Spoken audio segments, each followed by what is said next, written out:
bara síðast þegar við unnum bikarinn, sko. Já. 2011. Það er svolítið langt síðan, en það fennir ekki þannig yfir. Nei. Það er bara mín uppáhaldsminning, sko. Það er bara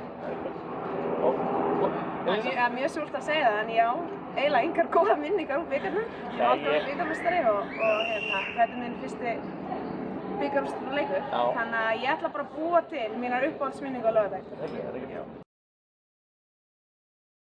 Ef ég ákvað að reyna að koma því í orð, þá er það held ég bara þegar hlutinni gerast svolítið átakalaust og við búum okkur til sóknar og varnarstöður án þess kannski að þurfa að hafa mikið fyrir þótt að sé mikil vinna sem liggur á baki þess. Allar hreyfingar séu svolítið í takt og við þekkjum í raun og veru hverja einustu hreyfingu sem allir leikmenn eru að taka. Þannig held ég komi orðinu flæði best til greina, allan að mínum mati.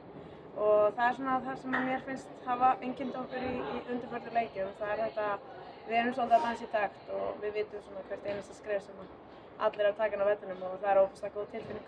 Ég tek undir þetta og þegar svona, mín upplifun af þessu flæði sem við tölum innan hópsins er þetta bara, þegar, eins og Elsa segir, þetta er bara, þegar allir einhvern veginn þekkja sín hlutverk og eru að taka réttar hreyfingar af því þá er ekki að koma upp einhverjar stöður sem eru óþægilegar varnarlega eða við vitum ekki hvað við erum að gera við boltann sóknarlega. Þetta er bara þetta, þegar allir gera það sem þekkja sín hlutverk og þekkja hlutverk leikmanninn í kringum sig. Það er einhvern veginn þessi tilfinning sem við kallum flæði. Ég er ekki með neina rútínu þarna, eins og morgun er ég bara að fara á bæjarhátíð í Mosó, í túnunni heima. En ég ætla bara í mat til mamma og pappa með öllu systkinum mínum og viðhengjum og svo ætla ég bara heima að taka þér rólega. Allavega fyrir mér er þetta bara að reyna, fyrir bikarleika þá er oft talað þetta maður ekkert að vera að breyta rútínu. Sérstaklega fyrir svona stóra leiki þar sem allt er undir, maður vill bara reyna að halda í taktinn sem maður er í. Það er ekki annars sókn undan eða annars skórinn nema, það er ekki þannig. Sem betur fer er ég ekki svo illa haldið. Elísa, er eitthvað? Já, nei, ég tek bara undir þetta. Það er einhvern veginn líka það eftir að maður eignast fjölskyldu, þá er í raun og veru ekki hægt að vera inn í einhverjum kassa og þurfa að fylgja öllum smáatriðum. Þannig að dagarnir bara aftur, ætla ég að fá að leyfa mér að nota orðið flæði. Dagarnir flæða bara og maður reynir auðvitað í sammála mist. Maður er ekkert eitthvað að breyta út af vananum, maður bara gerir sína hluti og það sem er til þarf.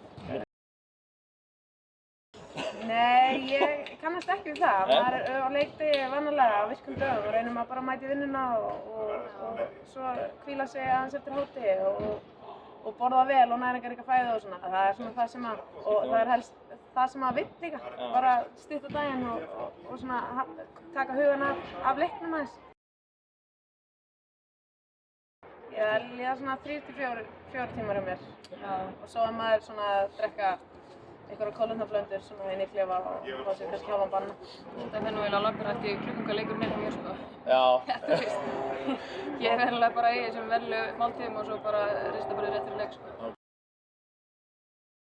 Það er náttúrulega þjálfarateymið sem leggur þetta upp og býr til, eða við þeir höfðunni dansa limit þegar við erum limitir og hann er höfðið, sko. Já, ég held það. Ég allan hef ekki síðan eitthvað æstan í viðtölum, en ég held að þetta sé líka bara partur af svona ákveðinni reynslu og sem að náttúrulega hann hefur bæði sem leikmaður og þjálfari og svo kannski við sem erum eldri hérna, við erum margar eldri og mikið reyndir leikmenn sem hafa gengið í gegnum ýmislegt í sínu ferli og ég held að yfirvegunin komi svolítið bara með þessari reynslu og ég tel það mikilvægt á laugardaginn að við stillum spennustigið rétt og nýtum reynsluna.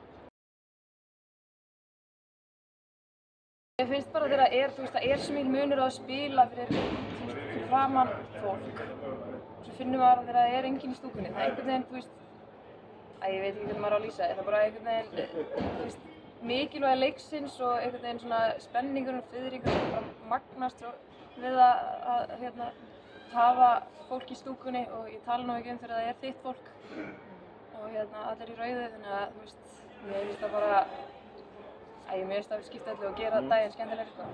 Ég er sammála því að þetta er ekki bara við leikmennir sem erum inn á eða sitjum á bekknum. Við viljum líka gera þetta fyrir fólki í stúkunni og okkar stuðningsmenn og viljum náttúrulega helst gera þetta bara saman sem félagið Valur, sko.